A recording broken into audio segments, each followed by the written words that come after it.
Alright, YouTube, Feeder for Kaz here. Hey guys, what's going on? I got a question.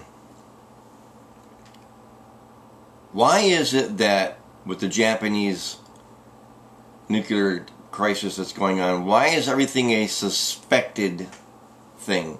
Like, it's suspected radiation is leaking, and it's suspected that there's a breach in the reactors, and everything is a suspected idea. Why don't they just come out and say it is leaking, or there is radiation, or there are having problems? Everything is suspected. I just don't get it. And still, the government, both Japanese and the US governments, are still downplaying the seriousness of this reactor.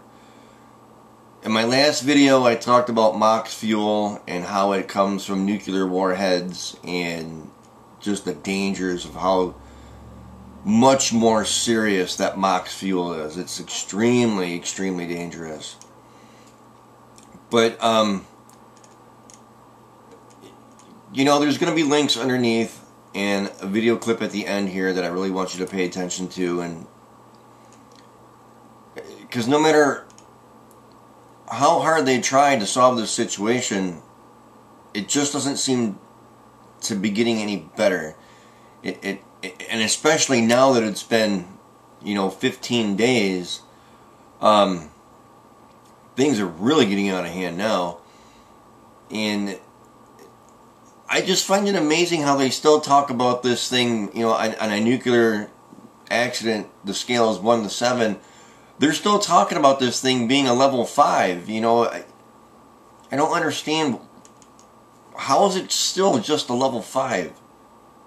It should be a level 6 or 7 by now. Seriously. I mean, and then they keep on talking about how the minuscule radiation is that's over America and this and that.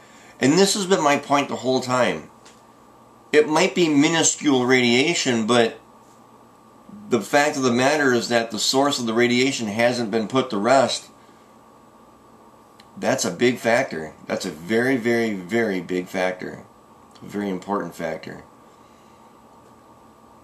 And on a very, very sad note for Japan, they've started burying those who have passed from the earthquake and from the tsunami. And it's very unfortunate.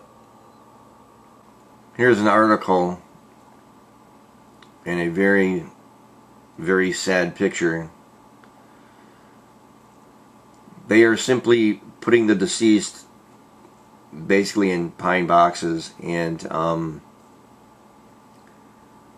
they're laying them to rest this way. It's very, very sad to think that someone's life, they have a life as a normal human being, and from this disaster they end up in a pine box. It's very, very sad.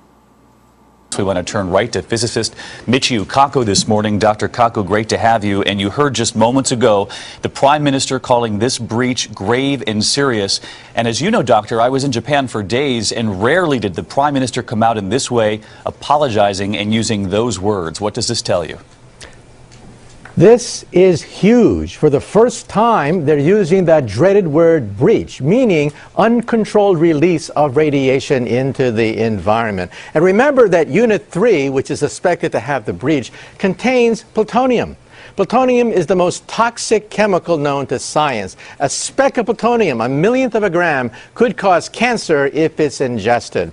And so this has to be looked at very carefully, because if there is a full abandonment of the reactor site, if they abandon ship, we could be in free fall. And even before we heard those words used by the Prime Minister, Doctor, we saw this in a Tokyo newspaper this morning, the headline that Japan's own Nuclear Safety Committee is thinking about upping the level here. Let's take a look at these numbers. 3 Mile Island in this country, we all know, was a level 5. Chernobyl was a level 7. That's the highest possible. And now Japan considering moving this up to a 6. Well, the utility is the laughing stock within scientific circles because obviously this accident has exceeded 3 Mile Island. At 3 Mile Island, we had one reactor sustaining perhaps 90% core damage, but very little escaped into the environment. There was no breach. Here we have 3 raging meltdowns in progress, 1 spent fuel pond open to the air, hydrogen gas explosions, any one of which already exceeds 3 Mile Island. And Dr. So Kaku, obviously we should be level 6. Level 6, you point out, and we saw those eerie images just yesterday morning here of the ghost towns created near the Fukushima plant. I mean, are we looking at a potential Chernobyl situation where an entire region of Japan would be empty for years to come? Let's hope not. Let's hope they bring it under control. But if it goes to a full-scale evacuation of all personnel, it means that firefighters are no longer putting water onto the cores. That's the only thing preventing a full-scale meltdown at 3 reactor sites. Once they evacuate, then we pass the point of no return. Meltdowns are inevitable at 3 reactor sites, leading to a tragedy far beyond that of Chernobyl, creating permanent dead zones in Japan. All right, Dr. Kaku leading us through this day by day. We appreciate it again this morning on now 2 weeks to the day since this earthquake and tsunami. Dr. Kaku, thanks.